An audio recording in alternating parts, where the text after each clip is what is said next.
Om Swastiastu. Perkenalkan, nama saya Gusti Pusla Mantra dengan NIM 230030256. Di sini saya akan mepresentasikan atau menjelaskan hasil karya saya, yaitu sebuah platform e-commerce Susah Store, di mana proyek ini dibuat untuk memenuhi nilai dari tugas akhir mata kuliah pemrograman web. Adapun topik atau materi yang akan kita bahas pada hari ini, yaitu yang pertama ada latar belakang kenapa sistem ini dibuat. Yang kedua ada landasan dari teori. Itu ada landasan teori dari apa sih itu e-commerce, Susah Store, Composer, XMPP, dan lain-lain. Yang ketiga yaitu ada analisis kebutuhan dari pengguna. Yang keempat ada analisis kebutuhan dari sistem. Yang kelima kita akan demo langsung sistemnya. Dan yang terakhir adalah pengujian. Baik, topik yang pertama yaitu latar belakang kenapa sistem ini dibuat, yaitu di era digital saat ini perkembangan teknologi informasi telah membawa perubahan yang signifikan dengan cara orang berbelanja. E-commerce menjadi salah satu pilihan utama bagi konsumen, memungkinkan mereka untuk mengakses berbagai produk dan layanan dengan mudah dan cepat. Indonesia sebagai salah satu negara dengan pertumbuhan pengguna internet tercepat di dunia, menyaksikan peningkatan yang pesat ini industri e-commerce. Hal ini menciptakan peluang besar bagi pelaku usaha untuk memanfaatkan pasar yang semakin berkembang. Susah Store lahir sebagai respon terhadap perkembangan konsumen akan platform belanja yang menawarkan produk berkualitas dan juga pelayanan yang baik dengan beragam pilihan produk yang tersedia mulai dari laptop, smartphone, dan lain-lain. Susah Store bertujuan untuk menjadi salah satu tujuan belanja online yang terpercaya dan mudah diakses. Melalui platform ini, kami berusaha untuk memberikan pengalaman berbelanja yang nyaman, aman, dan juga memuaskan bagi setiap pelanggan. Website Susah Store ini dibuat untuk memudahkan pembeli untuk melakukan pemesanan, di mana website Susah Store ini memiliki fitur untuk mengetahui informasi produk yang tersedia, harga produk, dan juga dapat melakukan pembayaran pada websitenya.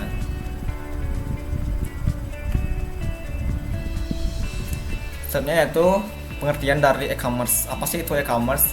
E-commerce menurut Khalid M. Al-Sharif dalam artikel akademisianya. Al-Sharif mendefinisikan sebagai setiap transaksi yang melibatkan pertukaran produk, layanan, atau informasi melalui jaringan komputer, yang menekankan bahwa e-commerce meliputi semua aspek dari pemasaran, penjualan, hingga pengiriman produk. Soalnya apa sih itu Susah Store? Susah Store adalah sebuah tempat yang menyediakan berbagai macam produk elektronik seperti smartphone, laptop, dan lain-lain. Soalnya ada Bootstrap. Bootstrap adalah toolkit open source yang menyediakan kumpulan alat dan komponen CSS dan JavaScript untuk membantu mengembangkan dan menciptakan situs web dan aplikasi web yang responsif dengan lebih cepat dan efisien. Diciptakan oleh Twitter. Bootstrap pertama kali dirilis pada tahun 2011 dan sejak itu menjadi salah satu framework front-end yang paling banyak digunakan di dunia. Soalnya localhost XMPP adalah sebuah alat yang sangat berguna dan sangat berharga untuk pengembangan web yang ingin membangun dan juga menguji aplikasi secara lokal. Dengan menyediakan semua komponen yang diperlukan dalam satu paket, XMPP mempermudah proses pengembangan dan juga memungkinkan pengembang untuk fokus pada penulisan kode dan juga pengembangan fitur. Selanjutnya ada Draw.io. Draw.io adalah yang sekarang lebih dikenal sebagai Diagram.net, adalah sebuah aplikasi berbasis web yang digunakan untuk membuat diagram dan visualisasi individu, tim, ataupun organisasi untuk memvisualisasikan ide dan proses dan struktur mereka. Tentunya ada Composer. Composer adalah dependency manager untuk bahasa pemrograman PHP yang digunakan untuk mengelola pustaka atau library dan paket untuk suatu proyek. Dengan Composer, pengembang dapat dengan mudah menginstal, memperbaharui, dan menghapus dependensi yang diperlukan oleh aplikasi PHP tanpa harus mengelolanya secara manual. Selanjutnya disini akan membahas mengenai kebutuhan dari pengguna. Yang pertama dari kebutuhan dari admin, yaitu dapat mengelola proses login, dapat menambah stok produk, dapat mengurangi stok produk, dapat memverifikasi pembayaran pembeli, dapat memverifikasi data pembeli, dapat mengirim pesanan, dapat memberikan invoice, dapat menerima laporan pembelian, dapat merubah status pesanan, dapat merubah status pengiriman, dapat menerima notifikasi review, menerima notifikasi pembelian, mencetak laporan pembelian, mengelola data customer, dan yang terakhir merubah password login. Pada sistem yaitu menyimpan data login admin dan pembeli, menyimpan data register pembeli, mengecek data pembeli, menampilkan transaksi, menampilkan nota pembelian, update stok otomatis, menampilkan invoice, memberikan informasi pengiriman, menyimpan data pembelian dan pembayaran, dan terakhir menjaga privasi dari data pembeli. Soalnya dari sisi pembeli atau dari sisi customer, itu dapat melakukan proses registrasi, dapat melakukan proses login, dapat memilih produk yang diinginkan, dapat melakukan pembelian, dapat memberikan atau mengirim pesan review ke penjual, dapat melakukan pembayaran, dapat mengirim bukti pembayaran, dapat mengisi alamat lengkap, mengisi data provinsi ataupun kabupaten, dapat memilih ekspedisi, dapat mengupdate profil, dan juga mengkonfirmasi penerimaan barang.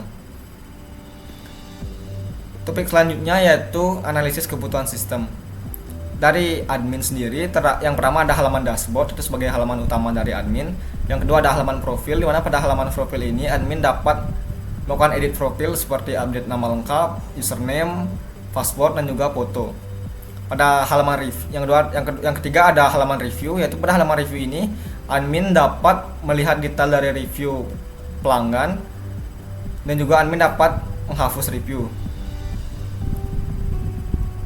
Soalnya pada halaman kategori, dimana pada halaman kategori ini admin dapat menambahkan kategori, mengedit kategori, ataupun menghapus kategori. Soalnya ada halaman produk. Pada halaman produk ini admin dapat menambahkan produk, mengedit detail produk, dan juga admin juga dapat menghapus produk. Soalnya ada halaman pembelian. Pada halaman pembelian ini admin dapat mengecek status dari pesanan customer, seperti customer yang sudah melakukan pembayaran ataupun customer yang belum melakukan pembayaran. Di sini pada halaman pembelian ini admin juga dapat mengkonfirmasi atau memvalidasi data dari konfirmasi pembayaran yang dikirimkan oleh customer, seperti merubah status dari sedang diproses menjadi pembayaran dikonfirmasi ataupun barang dikirim.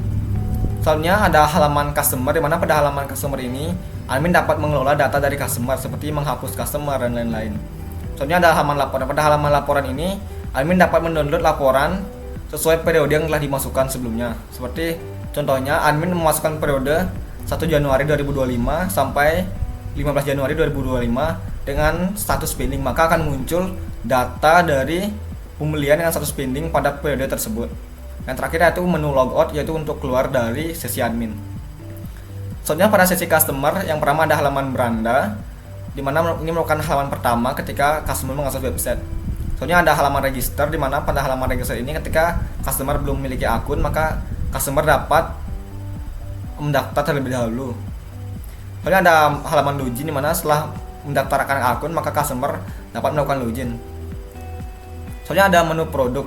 Pada menu produk ini customer dapat memilih produk, melihat detail produk, dan juga langsung dapat memasukkan produk tersebut ke keranjang.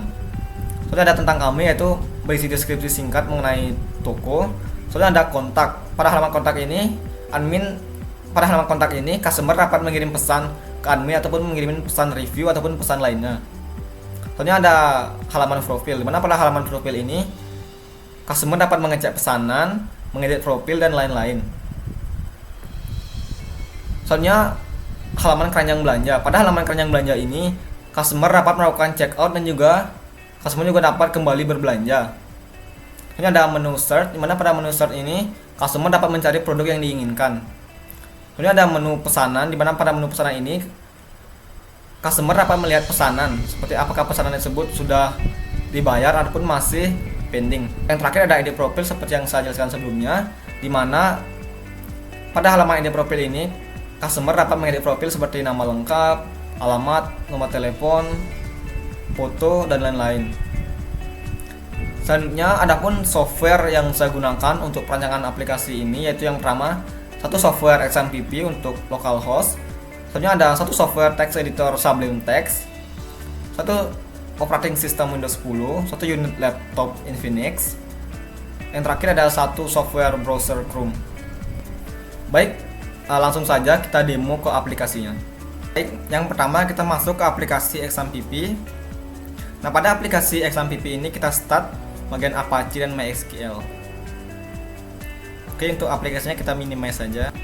Soalnya kita masuk ke browser Chrome. Nah, di sini saya akan masuk ke halaman admin.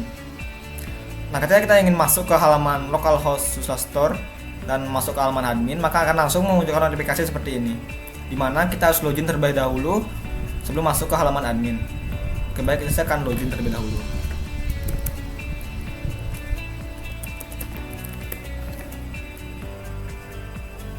Oke, dan di sini loginnya sukses, teman-teman. Nah, ini merupakan halaman utama atau halaman dashboard dari halaman admin. Nah, pada halaman dashboard ini di sini terdapat icon lonceng, yaitu icon lonceng ini akan memunculkan notifikasi dari pembayaran yang telah dikonfirmasi oleh pelanggan. Dimana ketika pelanggan mengirimkan bukti pembayaran maka langsung muncul di sini. Seperti contohnya sini, Igusti Pudusla Mantra telah mengirim bukti pembayaran 20.023.000 seperti itu. Selanjutnya di sebelahnya itu ada icon pesan, di mana pada icon pesan ini terdapat pesan review dari customer. Dimana ketika customer mengirimkan pesan review maka otomatis admin akan mendapatkan notifikasi. Selanjutnya di sini adalah menu profil. Di mana pada menu profil ini admin dapat merubah nama, username, dan juga password. Dan juga admin juga dapat merubah foto admin. Di sini admin dapat melihat nama dari pengirim review, email, dan juga nomor telepon dari customer yang mengirimkan review dan juga beserta pesan reviewnya. Selanjutnya di sini admin juga dapat menghapus pesan review tersebut. Baik, kita coba di sini klik tombol delete. Nah, nanti akan muncul notifikasi data berhasil dihapus dan data reviewnya sudah berhasil terhapus. Selanjutnya terdapat halaman kategori. Pada halaman kategori ini admin dapat menambahkan kategori, mengedit kategori, ataupun mendelete kategori. Yang pertama kita coba yaitu menambah kategori. Di sini saya akan mencoba menambahkan kategori iPad. Jika kita klik kembali maka akan kembali ke halaman kategori. Jika kita klik simpan maka kategori iPad ini akan tersimpan. Baik, kita coba. Dan akan langsung jika berhasil akan memunculkan notifikasi seperti ini, yaitu data berhasil disimpan.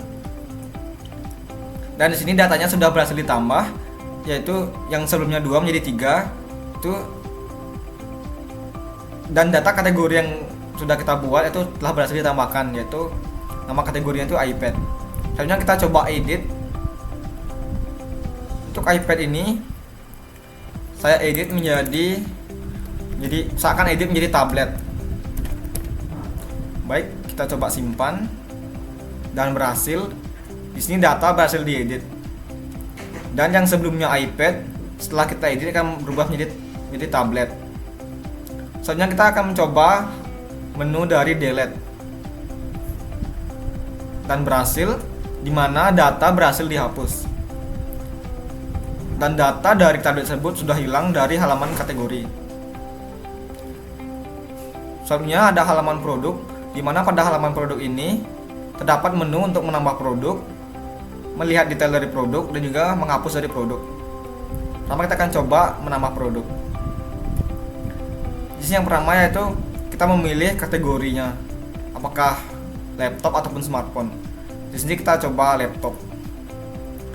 Untuk namanya itu kita buat MacBook Pro. Untuk harganya bisa buatnya itu 15 juta. Untuk beratnya itu 1500 gram. Nah, di sini kita dapat menambahkan foto lebih dari satu dengan mengklik icon plus ini. Di sini saya akan menambahkan 3 foto saja.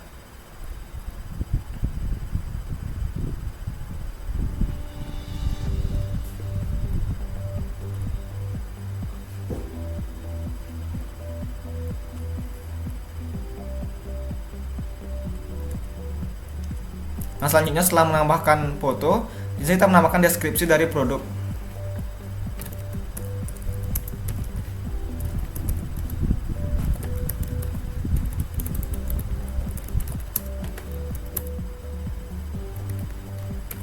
Di sini buat contoh yaitu MacBook terbaru dengan RAM 12 GB.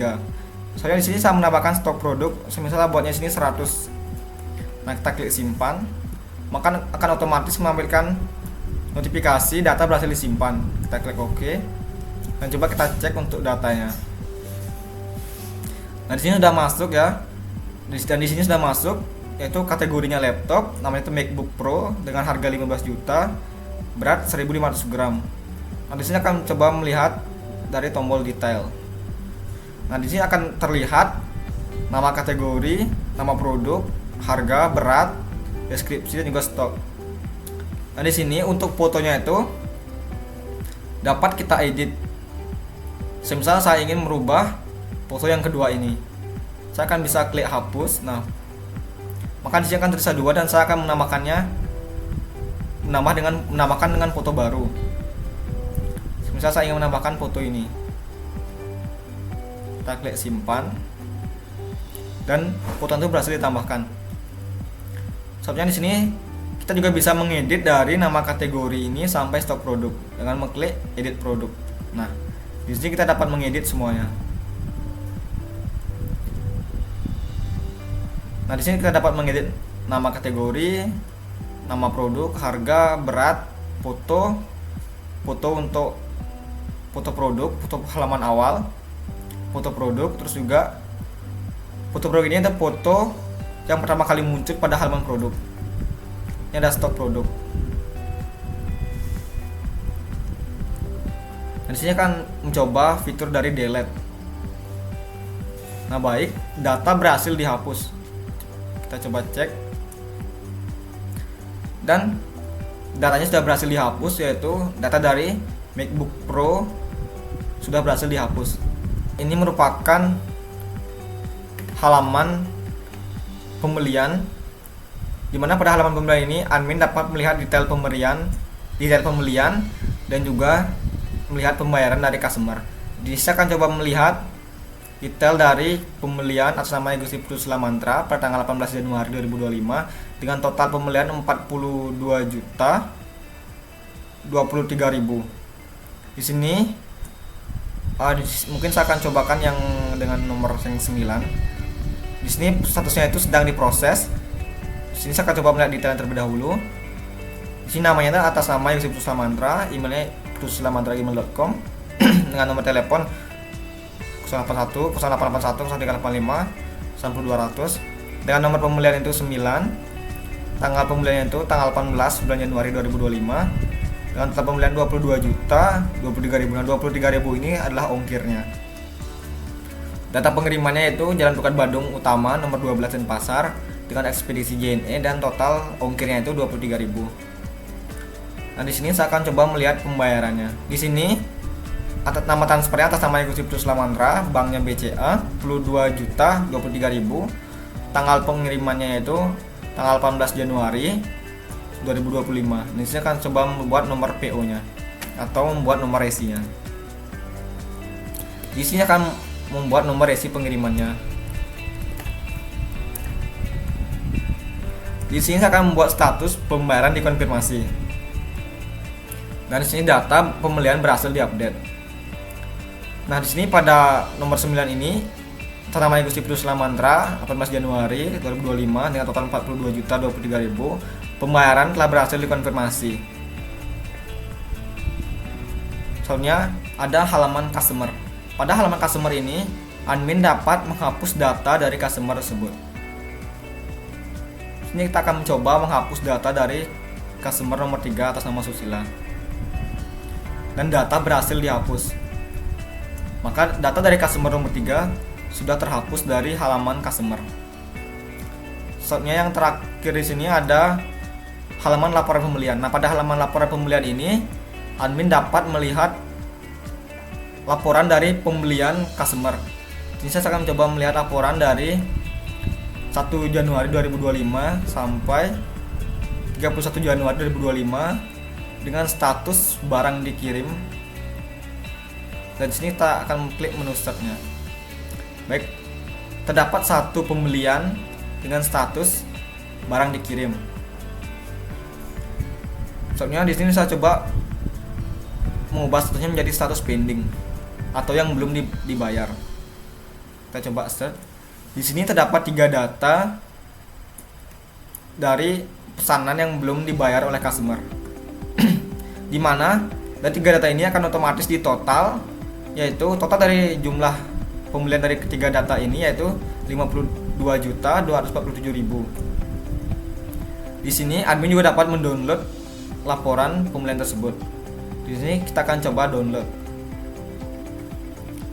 Nah, pada halaman ini admin dapat mendownload laporan pembelian dalam bentuk PDF. Nah, di sini sistem akan otomatis menjumlahkan total dari ketiga data di atas. Nah, di sini kita bisa print ataupun download dan menyimpannya dalam bentuk PDF. Baik, di sini kita kita berhasil akan menyimpan data tersebut.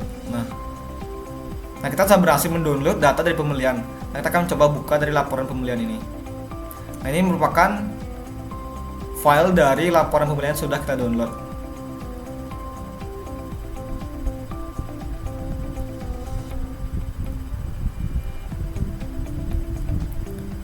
Nah, selanjutnya menu yang terakhir yaitu menu logout. Kan kita klik menu logout ini, maka kita akan keluar dari sesi admin. Baik, kita akan coba.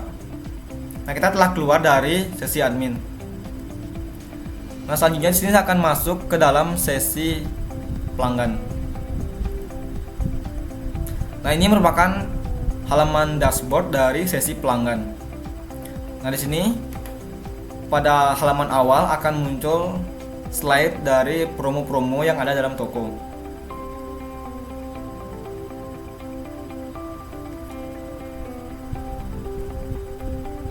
Adapun beberapa fitur yang ada dalam menu pelanggan ini, yang pertama ada halaman beranda, tentang kami, produk, kontak, ada menu search, keranjang, dan juga menu login dan daftar. Baik, sini adalah menu tentang kami. Sini ada menu produk kami. Sini ada kontak. Ini merupakan sosial media kami. Jika ini diklik maka akan langsung diarahkan ke sosial media kami. Baik, ini saya akan mencoba mengklik YouTube. Jika diklik maka akan langsung diarahkan ke channel saya. Nah, baik, pertama di sini kita akan daftar terlebih dahulu. Baik, ini saya akan masukkan nama lengkap.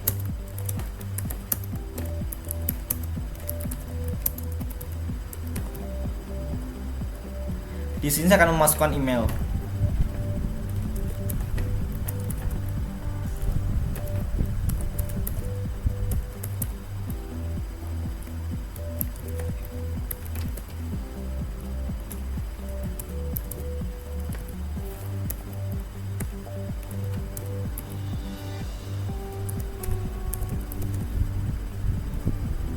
Di sini saya akan masukkan alamat saya.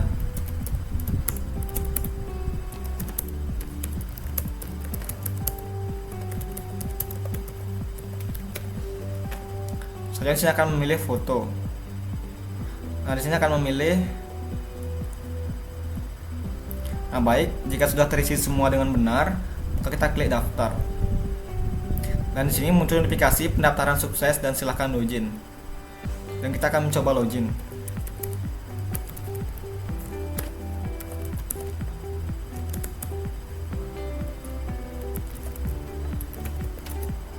Dan di sini login berhasil. Baik, di sini adalah halaman dari profil pelanggan. Di sini saya akan mencoba men-check out beberapa produk. Di sini saya ingin membeli laptop. Nah, di sini akan membeli laptop Lenovo. Nah, sebelum saya membelinya, saya akan melihat detailnya terlebih dahulu untuk melihat foto dari produknya. Di sini juga terdapat deskripsi dari produknya. Terus juga kita dapat memasukkan jumlah. Di sini terdapat stok dan juga harga. Di sini saya ingin membeli 2 laptop Lenovo. Baik, saya akan masukkan ke keranjang. Dan saya ingin berbelanja satu produk lagi, yaitu Samsung dengan harga 12 juta. Kita klik keranjang dan berhasil masuk ke keranjang. Baik, di sini akan melanjutkan ke proses checkout.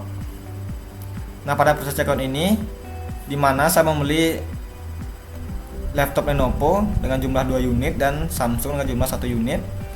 Dimana jika ditotal maka totalnya akan menjadi 42 juta. Di sini juga terdapat data diri dari customer seperti nama, email dan juga nomor HP. Di sini saya akan memasukkan alamat. Di sini kita diminta untuk memasukkan alamat lengkap.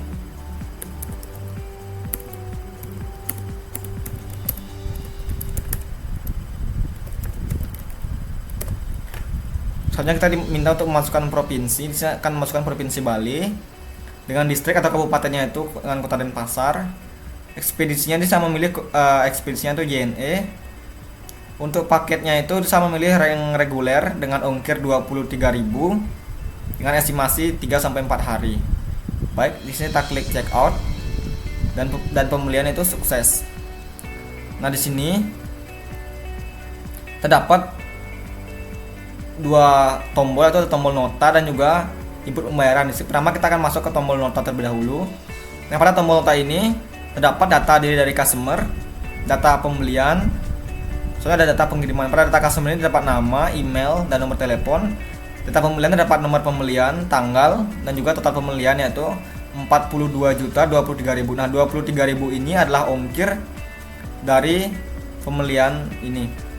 Selanjutnya di sini ada data pengiriman itu dengan alamat dan juga Bandung dan Pasar, ekspedisi itu JNE dengan ongkir 23.000. Nah, di sini di bawahnya terdapat nomor rekening dan juga total dari tagihannya. Di sini contoh nomor rekeningnya dan di sini atas nama Pusla Mantra.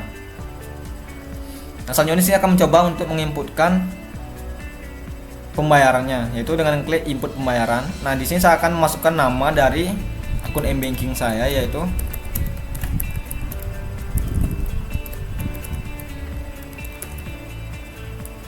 saya akan memilih metode pembayarannya itu BCA.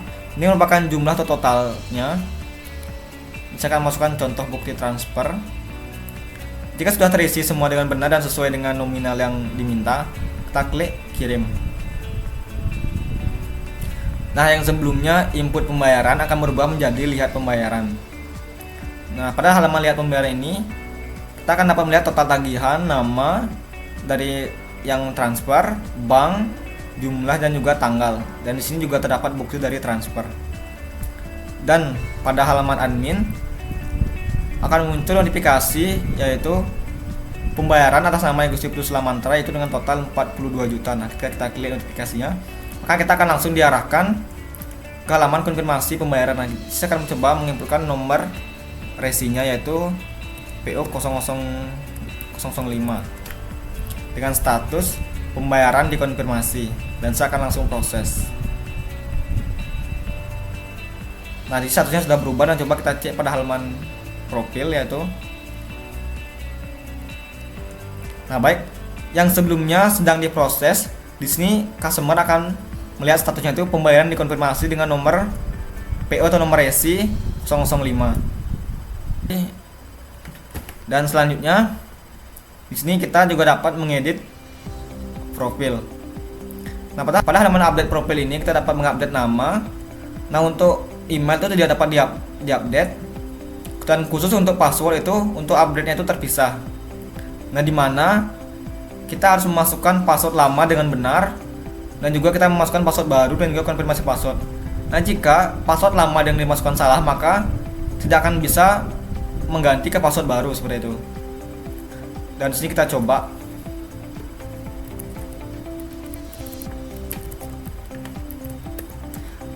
Sebelumnya di sini saya akan mencoba memasukkan password lamanya itu salah ya. Di sini saya akan mencoba memasukkan password lamanya itu salah.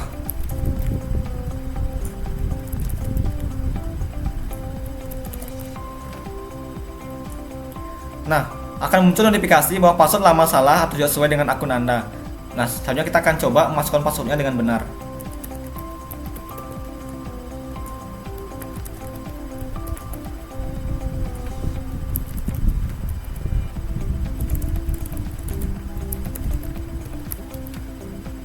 Kita update. Nah, jika password lama dimasukkan benar, maka akan muncul notifikasi password berhasil diupdate. Dan kita diminta untuk login.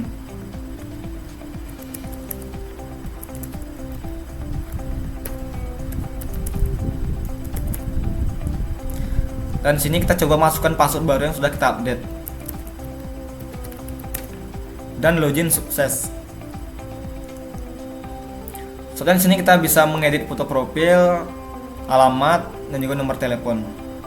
Baik, kita coba di sini mengedit alamatnya itu, menambahkan nomor jalannya itu nomor 15.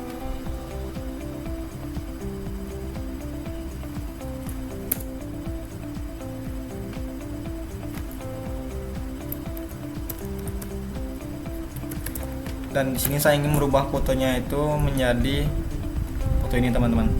Dan saya ingin merubah fotonya itu menjadi foto ini. Dan coba kita simpan. Dan di sini data berhasil diedit. Dan sudah berubah, yaitu alamatnya itu sudah berubah menjadi Jalan Baru nomor 15 Renon dan Selatan, dan juga foto profilnya dan foto profilnya itu sudah berubah. Nah, baik, mungkin sekian demo dari aplikasi yang sudah saya buat, dan selanjutnya kita akan masuk ke sesi terakhir, yaitu sesi pengujian. Baik, ini merupakan dokumentasi User Acceptance Test atau UAT dengan nama aplikasi Susla Store, nama mahasiswa I Gusti Putu Susila Mantra dengan NIM 230030256, program studi Sistem Informasi, kode kelas CA233. Untuk nama pengujinya saya menunjuk salah satu teman saya, yaitu atas nama Akulia Teresa Finansinasam dengan NIM 230030285, dan tanggal pengujiannya itu 15 Januari 2025. Nah, baik, pada kasus pengujian pertama, yaitu nama ujian itu register atau DFD level 1 register. Deskripsi pengujiannya yaitu verifikasi apakah email yang telah didaftarkan sebelumnya dapat didaftarkan kembali. Nah, status ujian itu menggunakan email putususlamantra@gmail.com, di mana email tersebut sudah didaftarkan sebelumnya. Nah, hasil yang diharapkan yaitu jika berhasil akan menampilkan validasi pendaftaran gagal atau email sudah digunakan. Nah, ketika gagal akan menampilkan notifikasi atau validasi pendaftaran sukses, silahkan login. Dan ini untuk pengujiannya itu ketika berhasil maka akan memunculkan notifikasi pendaftaran gagal, email sudah digunakan, dan ketika gagal maka akan muncul notifikasi pendaftaran sukses, silahkan login. Nah, di mana pada kasus ini itu berhasil, di mana email yang sudah didaftarkan itu, di mana email yang sudah didaftarkan sebelumnya tidak dapat didaftarkan kembali. Soalnya pada pengujian yang kedua, yaitu nama ujian itu login atau DFD level 2 untuk login admin. Deskripsi pengujian itu verifikasi hak akses hanya dapat diakses oleh pengguna yang terdaftar. Kasus ujiannya itu username dengan username admin, passwordnya itu admin 123. Hal yang diharapkan yaitu jika berhasil akan menampilkan validasi login sukses, dan jika gagal akan menampilkan validasi login gagal. Dan pengujian kedua ini berhasil, di mana ketika berhasil maka akan memunculkan notifikasi login sukses, dan ketika gagal akan memunculkan notifikasi login gagal. Selanjutnya pada pengujian yang ketiga, yaitu nama ujinya itu login DFD level 2 untuk customer. Deskripsi pengujiannya itu verifikasi hak akses hanya dapat diakses oleh pengguna yang terdaftar. Kasus ujinya itu dengan username putususlamantra@gmail.com dengan password 123. Hal yang diharapkan jika berhasil akan menampilkan validasi login sukses, jika gagal akan menampilkan validasi login gagal. Untuk dokumentasi pengujiannya itu, dimana ketika berhasil akan memunculkan notifikasi login sukses, dan ketika gagal akan memunculkan notifikasi login gagal. Selanjutnya pengujian keempat, yaitu nama ujian itu menambah kategori atau DFD level 3. Deskripsi pengujiannya yaitu verifikasi menambah kategori produk, di mana kategori tersebut sudah ada. Kasus ujinya itu menambahkan kategori produk yang sudah ada, dan hasil yang diharapkan jika berhasil akan menampilkan validasi kategori sudah ada, silakan gunakan nama lain. Jika gagal akan menampilkan notifikasi validasi data berhasil disimpan.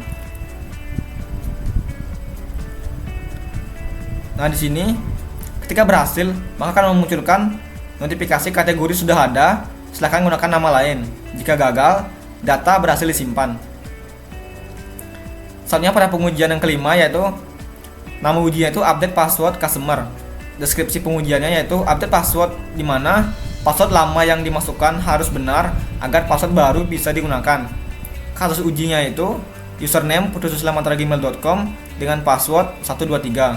Setelah diupdate yaitu menjadi passwordnya itu susila321. Hal yang diharapkan yaitu jika berhasil akan menampilkan password berhasil diupdate, jika gagal akan menampilkan validasi password lama salah atau tidak sesuai dengan akun Anda.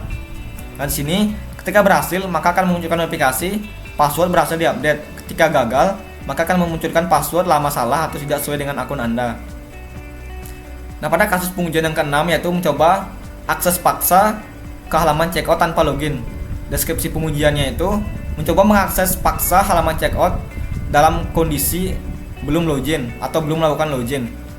Kasus ujinya itu mengecek keamanan dari sistem yang dibuat apakah bisa mengakses menu checkout dalam kondisi customer belum login. Dimana hal yang diharapkan yaitu jika berhasil akan menampilkan validasi silakan login, dan jika diklik OK maka akan langsung di redirect ke halaman login. Jika gagal akan menampilkan halaman checkout.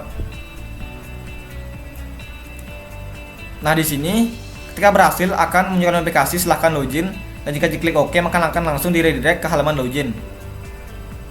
Nah ketika gagal akan menampilkan halaman dari checkout.php.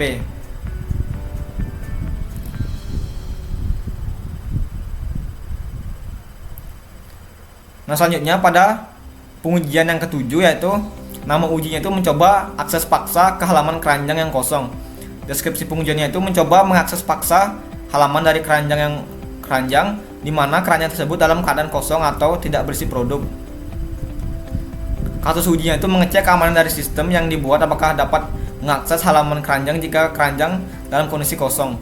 Hal yang diharapkan yaitu jika berhasil maka akan menampilkan validasi keranjang kosong silahkan belanja.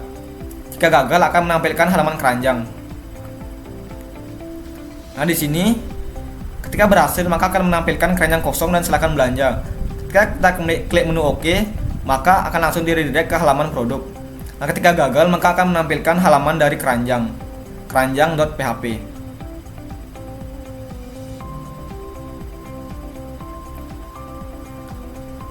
Nah selanjutnya pengujian yang ke-8 yaitu nama uji itu mencoba akses paksa data pembelian customer lain.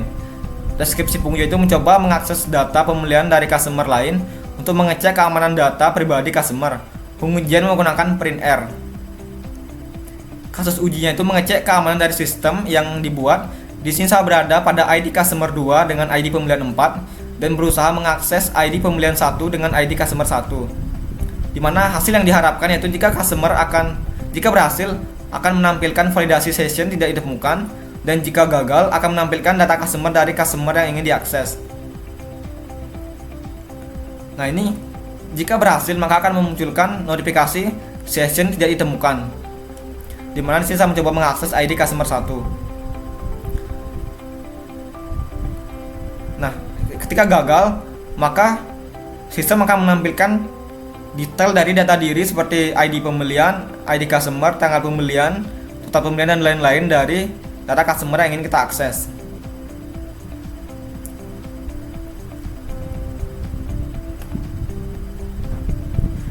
Selanjutnya kasus yang ke-9 yaitu update password.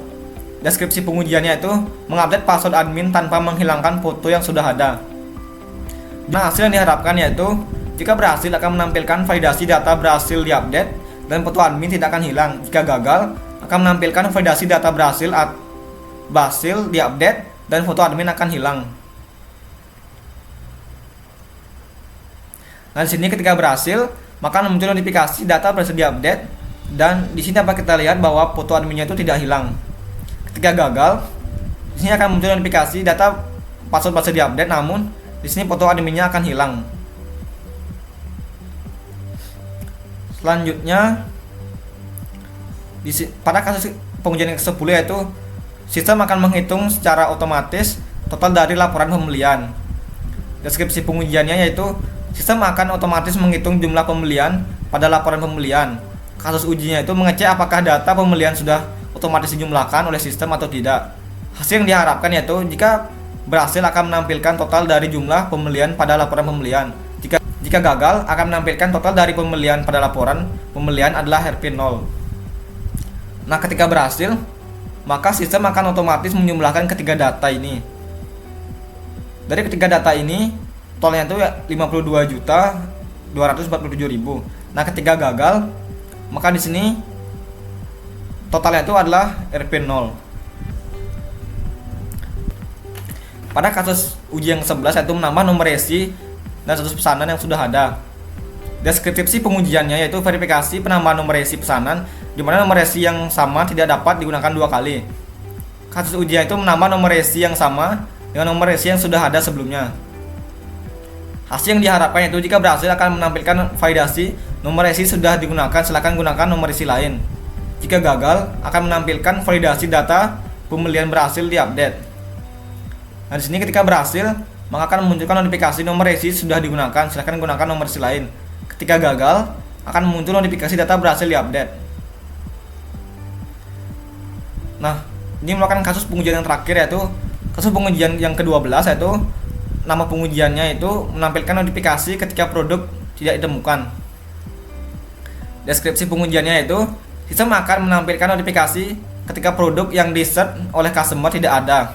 Lalu ketika produk yang di-search ada, maka notifikasi tidak akan muncul. Kasus ujinya itu mencari produk yang ada dalam toko dan mencari produk yang tidak ada dalam toko. Hasil yang diharapkan yaitu, jika berhasil, ketika produk yang dicari ada, maka notifikasi tidak akan muncul. Jika produk yang dicari tidak ada, maka notifikasi akan muncul. Jika gagal, ketika produk yang dicari ada, maka notifikasi pencarian produk tidak ditemukan akan tetap muncul. Nah, ini bukan ketika berhasil. Nah, di sini saya mencoba mencari handphone, dan di mana handphone ini ada produknya, jadinya notifikasinya tidak akan muncul. Nah, di sini saya coba mencari baju. Nah, ketika berhasil, maka ketika saya memasukkan keyword handphone, di sini akan muncul produk handphone dan notifikasi tersebut tidak akan muncul. Selanjutnya di sini saya mencoba mencari keyword baju, di mana baju ini tidak terdapat pada toko ini, atau toko ini tidak menjual baju, sehingga akan muncul notifikasi terhadap produk tidak ditemukan. Nah, ketika gagal, di sini saya memasukkan keyword handphone, halaman produk akan menampilkan produk-produk handphone, namun notifikasinya tak muncul. Baik, di sini kita masuk ke kuesioner penilaian aplikasi. Nah, di mana penilaian pertama itu bagaimana tampilan dari aplikasi yang dibuat, di mana penilaian memberikan nilai 100. Yang kedua itu bagaimana dengan kesesuaian antara alur proses pada flowchart, DFD, dan ERD terhadap aplikasi yang dibuat. Di sini mendapatkan nilai 100. Soal yang ketiga, apakah dengan aplikasi ini dapat meningkatkan kinerja pengguna untuk mencapai target kinerja. Di sini mendapatkan nilai 100. Soalnya apakah dengan aplikasi yang dibuat sudah sesuai dengan kebutuhan pengguna. Di sini mendapatkan nilai 100. Yang kelima yaitu apakah aplikasi yang dibuat mudah dalam penggunaannya. Di sini mendapatkan nilai 100. Apakah fungsi pada aplikasi dapat berjalan semua. Di sini mendapatkan nilai 100. Kemudian apakah keamanan aplikasi terjamin dan data pengguna terlindungi dengan baik. Di sini mendapatkan nilai 100. Kemudian apakah proses alur aplikasi berjalan lancar tanpa ada hambatan atau error yang mengganggu. Di sini dapat nilai 100. Selanjutnya, apakah aplikasi dapat beroperasi dengan cepat tanpa waktu loading yang lama. Di sini juga mendapatkan nilai 100. Nah, apakah aplikasi memberikan umpan balik yang jelas kepada pengguna seperti notifikasi dan error message yang membantu dalam proses troubleshooting. Di sini juga mendapatkan nilai 100. Nah, untuk nilai rata-ratanya itu 100. Dan di sini juga ada rekomendasi, yaitu yang pertama untuk fitur dalam aplikasi sudah sangat efisien dan berjalan dengan lancar tanpa kendala. Yang kedua, mungkin nanti bisa diterapkan untuk tema dark mode dan light mode untuk kenyamanan pengguna. Yang ketiga, mungkin nanti bisa ditambahkan fitur chatbot untuk menjawab pertanyaan cepat dan live chat untuk bantuan pelanggan. Yang terakhir itu selebihnya sudah bagus, kembangkan dan pertahankan. Mungkin dan sekian presentasi atau pemaparan dari proyek yang telah saya buat. Mungkin proyek yang saya buat masih banyak kekurangan dan akan saya terus kembangkan ke depannya agar dapat lebih efisien dari dalam segi penggunaan dan juga dapat bersaing dengan platform-platform besar lainnya. Mungkin sekian, saya ucapkan terima kasih yang sudah menonton dari awal sampai akhir. Dan saya tutup dengan Pramu Santi. Om Santi Santi Santi Om. Terima kasih.